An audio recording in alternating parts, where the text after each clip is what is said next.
संपूर्ण आश्रम राज्य के अंदर हमारी नाम की जयकारी हो रही है। लोग अपने अपने घरों में हमारी फोटोज लगा करके हमारी पूजा कर रहे हैं। प्रत्येक गली गलियारों में हमारे नाम की चर्चाएं हो रही हैं, जयकारों की गूंज हो रही है। ये सब आपकी कृपा है माँ। आप बड़ी बाबा जी प्रणाम। आइए कल्याण हो। बड़े अच्छे रिटेस हैं बच्चे के, अच्छे संस्कार हैं। क्यों नहीं बाबा? हाँ, ये कौन है? बाबा ये मेरी पत्नी है और ये मेरा बेटा है। आपकी पत्नी तो बहुत खूबसूरत है भाई। बाबा ये आप लोगों का आशीर्वाद है जो हमें खूबसूरत बीवी मिली और लाजवाब बेटा मिला। अरे बेटा क्यों नहीं मिलेगा लाजवाब? जब जमीन अच्छी है, जोतने वाला किसान अच्छा है, हाइब्रिड का बीज पड़ा है, तो पौधा तो अच्छा होना है। बाबा आप मजाक भी कर लेते हैं। फिर कहाँ जाऊंगा? आप लोगों से नहीं करूंगा तो कहाँ जाऊंगा? कैसे आना होगा? बाबा जी आपसे एक विनय है मेरी, लाल पर मैंने थोड़ी नजर डाली। भाग में क्या लिखा है भाई मेरे लाल की, साफ दिल खोल करके बता दीजिए।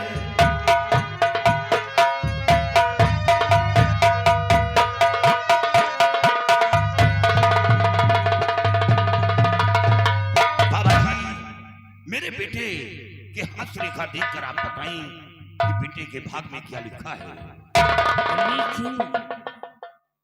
देखिए, मैं कोई तांत्रिक ही नहीं हूँ, मैं एक बहुत बड़ा एस्ट्रोलॉजर भी हूँ। मैं हैंडलाइन का विशेषज्ञ हूँ। मेरे को सब कुछ मालूम है। मैं एक बहुत बड़ा प्रेडिक्ट मैन भी हूँ। मैं सब कुछ बता सकता हूँ।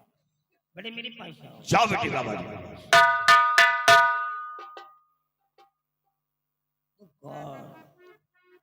बलबीर सिंह आपके बच्चे के मस्तक पे त्रिपुंड बना हुआ है और इसका अर्थ माना जाता है वीरभद्र का आशीर्वाद। मतलब तुम्हारा बेटा बड़ा भाग्यशाली है। धन्य है बाबा।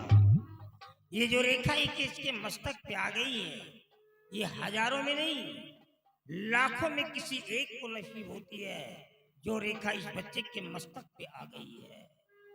बड़े जरा अपना दाहिना हाथ मेरे को दिखा। ये क्या है? क्या हुआ बाबा? बलबीर सिंह, मेरे को बड़े दुख के साथ कहना पड़ रहा है कि आपके बच्चे के हाथ में शुक्र पर्वत से निकल करके एक रेखा भाग रेखा और जीवन रेखा को काटते हुए चंद्र पर्वत की तरफ जा रही है बाबा। हाँ, और इसका अर्थ माना जाता है अशुभ घटना के संकेत। क्या अशुभ? हाँ, मेरी बात को ध्यान से सुनो बलबीर सिंह। ठाकुर बलबीर सिंह तुम्हें सुनो ध्यान से, जोरदारी की किसी मत तेरे लाल की उम्र 18 का दुख उठाना पड़े, फिर हुकूमत करेगा कि आसामी।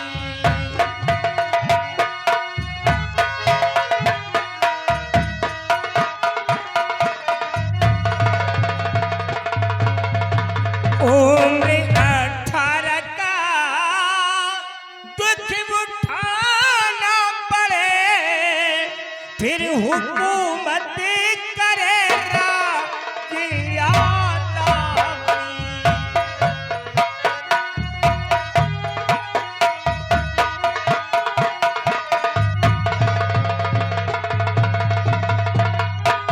लेकिन बाबा मेरा बेटा तो 18वें साल में चल रहा है।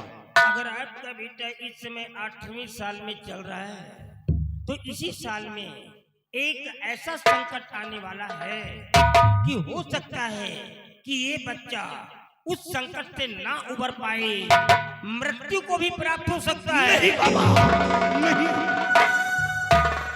बाबा, काश बच्चे को कुछ हो गया तो हम लोगों की जिंदगी नर्क बन जाएगी।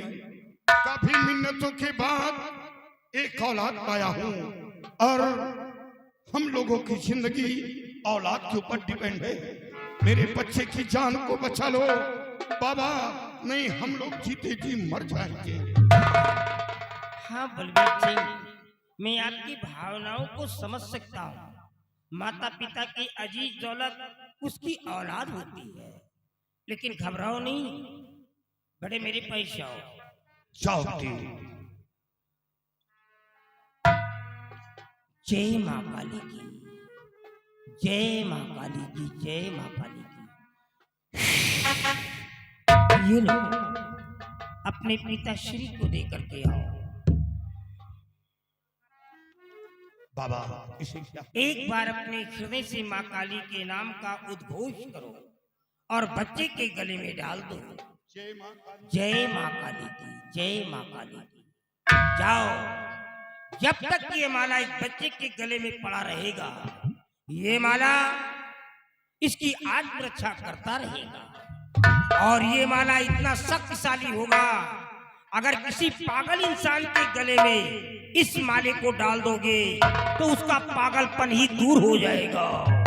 क्या बाबा, यह माला किसी पागल इंसान के गले में डाल देने से उसका पागलपन दूर हो जाएगा? हाँ, उसकी खोई हुई याददाश्त वापस आ जाएगी। बेटे, इस माले पर विशेष ध्यान देना, गले से बाहर नहीं उतारना। काश माला खो गया तो तेरी जान खतरे में पड़ जाएगी। हाँ बेटे, नाम क्या है तेरा? मेरे बेटे का नाम दीप सिंह है। दीप सिंह? हाँ, दीप सिंह, दीप सिंह मतलब तुम्हारा बेटा कन्या राशि का है और कन्या का स्वामी बुध है। और बलबीर सिंह, कन्या राशि की कोई लड़की है जिस लड़की की वजह से ये तुम्हारा बच्चा परेशान होगा। बाबा ये आप क्या कह रहे हैं? ये मैं नहीं कह रहा, ये तो शास्त्र कह रहा है, ज्योतिष कह रहा है। बेटे, कोई ऐसा कदम नहीं उठाना जिससे तेरे माँ बाप का सर झुके। मैं वो इंसान हूं कि टेढ़ी नजर तो बर्दाश्त करने की क्षमता रखता हूं, लेकिन गंदी जुबान बर्दाश्त नहीं करूंगा। मैं वो इंसान हूं कि मेरी छवि पर आंच न आए। और बेटे, तुम एक सेना नायक की औलाद हो, तुम ऐसी बदतमीजी नहीं करना कि बाप के सामने तुम बदतमीजी करो। वो तुम अपने भावनाओं को नहीं रखना। अपने बच्चे को क्यों डांट रहे हो? समझा रहा हूँ बाबा। ये तुम्हारा बेटा है, ये कभी भी झुकी हुई डाली का फल नहीं खाएगा। नहीं बाबा, आजकल ऐसा दौर चल रहा है कि बाप के सामने औलाद दारू पीता है और बदतमीजी करता है और बाप खड़ा होकर देखता है, कुछ बोलता नहीं। वो मैं ऐसा नहीं हूँ। अच्छा बाबा, इजाजत हो तो मैं चलना चाहता हूँ। आप बेशक जा सकते हैं। बेटे जाओ, बाबा से आशीर्वाद लो। जाओ बेटे, हमारा आशीर्वाद है, तुम्हें एक भाई जल्दी से और मिल जाए। बाबा, अगर ऐसा हो जाए तो जिंदगी में 4 चांद लग जाए। अरे खेती करने के लिए सारे कृषि यंत्र तो हमको मजबूत दिखाई दे रहे हैं, तो आगे तो फसल होने हो। अरे बाबा, गांठ में ग्रीस खत्म हो गई, क्या करें? प्रयास करते रहो, खिलाई पिलाई करते रहो।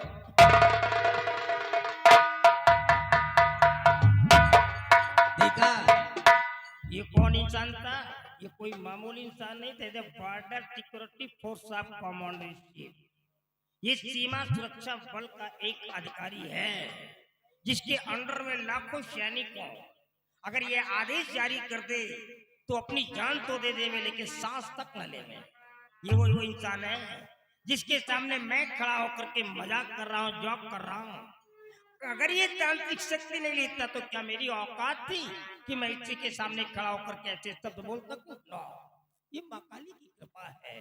जय माँ काली की। आओ रंजीत सिंह आओ। आज काला चश्मा लगा करके आए। बाबा जी सोचा कि आप दुनिया का भला करते हैं और मैं भी चलूं, हो सकता है कि हमारा भी भला हो जाए। जब हो सकता है तो भला तो होगा ही। आज मैं आपसे कुछ कहने के लिए आया हूँ। बोलो इसमें गाओ। और अगर मान लो बाबा कहना मारा,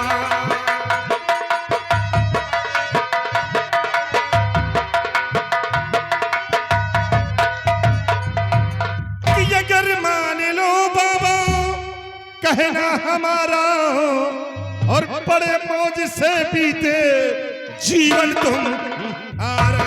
ये तो मेरे जीवन की बात करने, मेरा उद्धार करने चला आया है। मैं दुनिया का उद्धार करता हूँ, ये मेरा उद्धार करने आया है। कि महाराज की खुशी गम में बदल दो।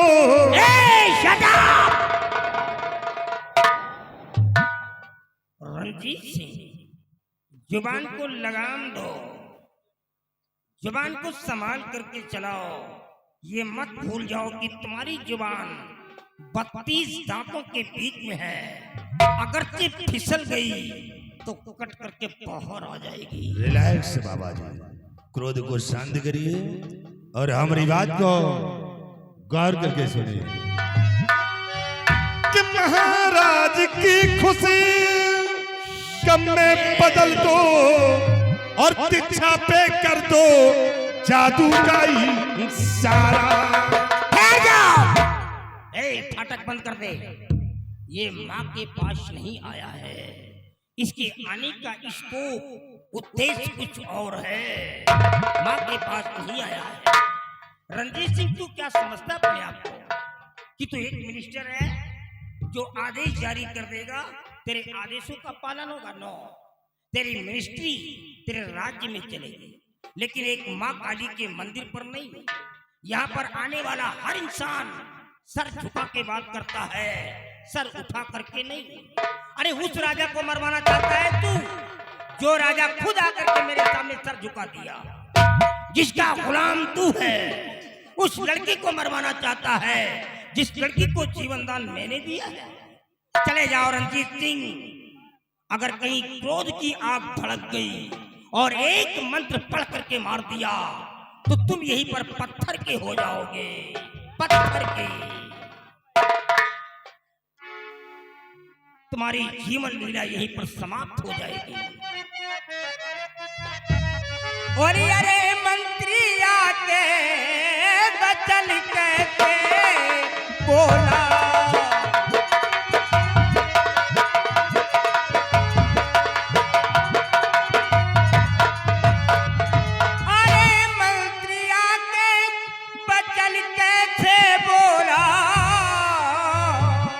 और भला के लिए मैंने पहना है चोला।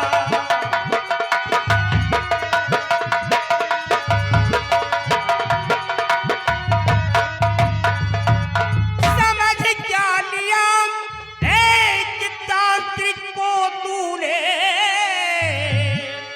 समझ क्या लिया एक तांत्रिक को तूने, और नहीं खोपी खाया जुबा ऐसे खोला।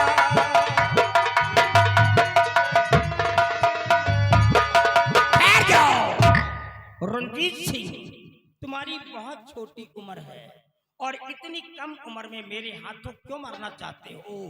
दफा हो जाओ यहाँ से। अरे बाबा जी चला जाओ, लेकिन एक बात तुमसे और कहना चाहता हूँ, और हमारी बात को जरा अपने दिलो दिमाग में डालकर सोचिए कि बाबा जी आज तक आपने दुनिया का भला किया है, लेकिन क्या पाया? दुनिया की रक्षा किया है, लेकिन तुमको क्या मिला? कुछ नहीं, इसी टूटी हुई झोपड़ी में रहते हो बाबा जी। अबे तू पागल करेगा। और खाने के लिए रूखी सूखी रोटियां नसीब होती है। ओ शायद इतना ही नहीं, कभी कभी भूखे भी सो जाते हो। अगर मेरी बात को मान लोगे तो इस टूटी झोपड़ी में नहीं, राजमहलों में आराम करोगे। खाने के लिए रूखी सूखी रोटियां नहीं, अच्छे अच्छे पकवान। सोच लो, राजमहल, अच्छे पकवान। राजमहल और मैं, ये मंत्री कुछ मौके की बात कर रहा है। हमेशा मैं लोगों के आंसुओं को चुराता रहा और उसके बदले में उनकी झोलियों में खुशियों के मोतियां डालता रहा, लेकिन मेरे को उसके बदले में क्या मिला? घास फूस की झोपड़ी और खाने के लिए काली काली रोटियां ही नसीब हुई है। मतलब इसकी बातों में दम है। Hello minister, speak